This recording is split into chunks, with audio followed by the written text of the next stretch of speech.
All right, so we got motion palpation meeting October 1st. We're going through I think this is our fourth meeting. We're going through the CT junction and thoracic setups. So first announcement, again, ART, lower extremity, November 5th to the 8th. It's in Edina. Make sure you have a look at that. They don't come here very often, and I think it's the only hands-on seminar we have in this area. So keep that in mind. I just signed up literally like 5 minutes ago, just signed up for MDT Mackenzie Part A. I think there's 4 spots left for an online option. So if you're interested in that, feel free to reach out. And then I was just talking to these guys. We are thinking of getting some kind of merch going here.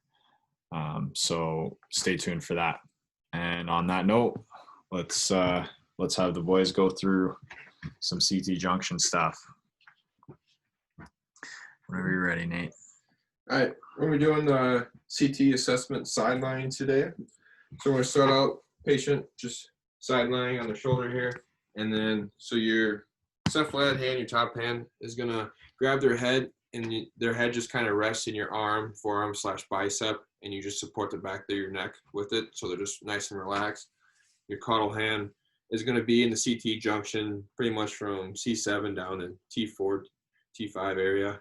And then from there, you can just move their head. So if you move it into flexion, you should feel the spinous processes fan away, and then you can overpressure on there too. Like you said in the video, the whole area should move as kind of one segment, so you'll be able to feel if it's not moving right. And then from there, you can extend them, and their spinous processes should come together, and you can also overpressure there and see if anything isn't moving correctly. His feel pretty good. Everything's coming together.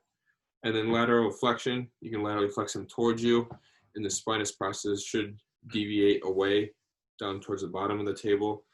And you can feel them do that. And then the next step is rotation. It's kind of the same thing. The spinous process should deviate away, and you can overpressure too with end feel there as well. I believe that's all of them for sideline, right? And then you can flip them around, do the other side as well. So then putting them into more flexion for this position, we'll have your hands behind your head. Perfect. Put your elbows together. And here we're going to be looking to bring them down, back, and then with a short tuck.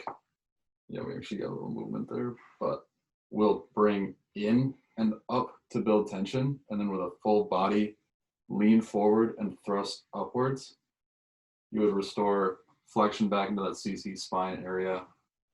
And then for the extension one, we'd have them cover their face. There's a couple ways to do this. I prefer a different way. This one includes here, bringing it in, having them look up towards the ceiling so that they get the extension back in, and the same movement, the lean and thrust forward and up. Otherwise, what you could do is have them put their hands behind their head, perfect, elbows together, and we'll reach under their arms, back out and over their hands. And here, with his elbows pressed together in front again, we can lean him back to create tension, and then thrust straight I to S to restore that extension as well. All right, so these ones are for same idea as the seated. We're looking to gain flexion or extension in that CT junction area. So we're going to have the patient interlace their fingers behind their neck. We're going to put their elbows together like so, and then we're going to curl their head. So I'm hooking my hand behind almost on their hands, pressing down with my sternum onto his elbows. Then we're going to take our soft, kind of soft fist contact, roll in, and it's a body drop here. So the idea behind this, like Dr. Campbell just said, was to place that contact under the lack of movement.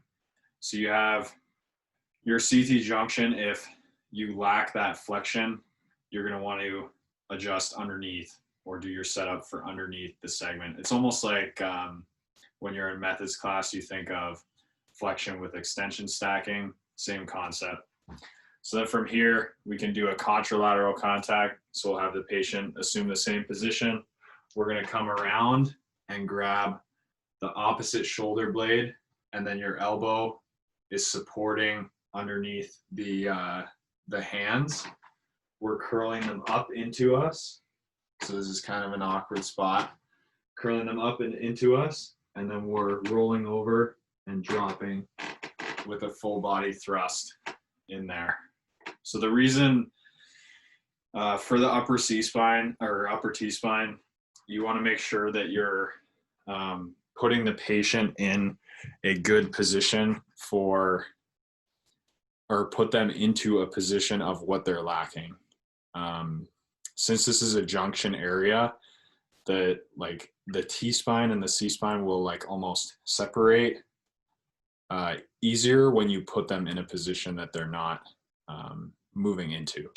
So then, this wasn't in the video, but I'm going to add this one on. It's an extension adjustment for the upper C-spine. I use this in clinic all the time. So we're going to have Hayden just cross his arms in front of him. Before that, I'm going to have him scoot up so that his occiput's actually off the end of the table. Actually, a little bit more if you don't mind. So patients can be super uncomfortable with this too. So if this is something that they don't like their head hanging off at the end, then you can have them in a seated position and do exactly what Hayden just went through with Nate on them instead. So pop my watch off here. And then, so we're gonna take our hand, and this is kind of an intro to what we're gonna cover next week. So hook the shoulder here. My elbow's on his elbow. I'm taking that nice fencer stance that Dr. Campbell mentioned.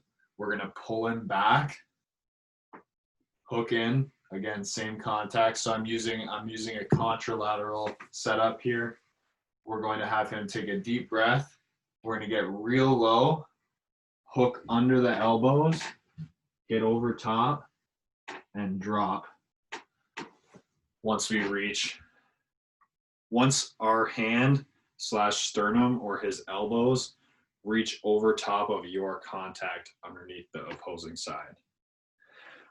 We technically could do this for a contralateral or an ipsilateral contact. You could reach over here, but then you got to get really far over the table, breath in, roll him over, get under it, and drop from there. So you can do both. I definitely prefer contralateral, but if you're having issues with size of your patient, you're also significantly smaller than them, you can make alterations like this. So one other alteration that you can do to be able to adjust on that contralateral side if you're smaller. So you can take this arm, so the arm that's closest to you, and just lay it down on the table. Hook in still here, traction down on the elbow. Have him take a breath. On exhale, follow it up and drop. Same thing with the ipsilateral. So you can pull up, same concept. So so that is CT junction, mostly upper T-spine adjusting and setups, palpation, and we'll just go into some questions now if anyone has them. Thank you.